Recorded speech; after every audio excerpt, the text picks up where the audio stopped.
1000 የመማሪያ ክፍሎች ተሰሩ። የት? አዲስ አበባ ውስጥ በአንድ አመት 19000 ፕሮጀክቶች ተጠናቀቁ። የት? አዲስ አበባ ውስጥ። ያስለቅሳል። ሆኖ ሰምተን እንኳን አናውቅም።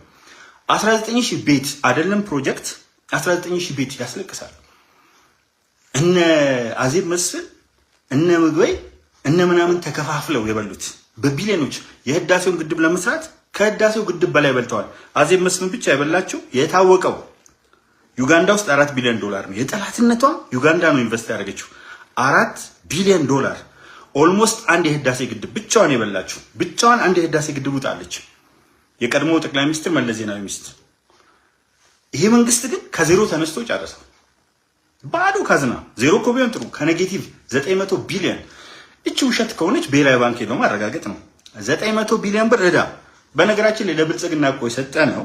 አንድም የኢኮኖሚ ዕዳ ፋይናንሻል ዕዳ ኢኮኖሚክ ክራይሲስ ነው አንድም። ሁለተኛ የሚፋተጉ ሆነ ተብሎ ኢትዮጵያን አብረን እንዳንኖር በጠላትነት የቅኝ ግዛት አይነት ኦሮሞ ከአማራው አማራው ከትግራዋዩ ትግራዋዩ ከአማራውና ከኦሮሞ እንዳይኖር በሚገባ የተሰራውን ነው የሰጠነው። ሌባ አመራሮች ነው የሰጠነው። እንግዲህ አዜብ መስፍን ጥሩ ምሳሌ ናት። ምግበይ ጥሩ ምሳሌ ነው። ሌላ ቦታ ሳትሄዱ ሜቴኮ ጥሩ ምሳሌዎች ናቸው። ያቺ ቢጫ ሄሊኮፕተር ናት ነገር ያመጣችው ሌባ መያዝ ስትጀምር እና ለቅሶ አልገባኛለን ሪሊ አልገባኛለን።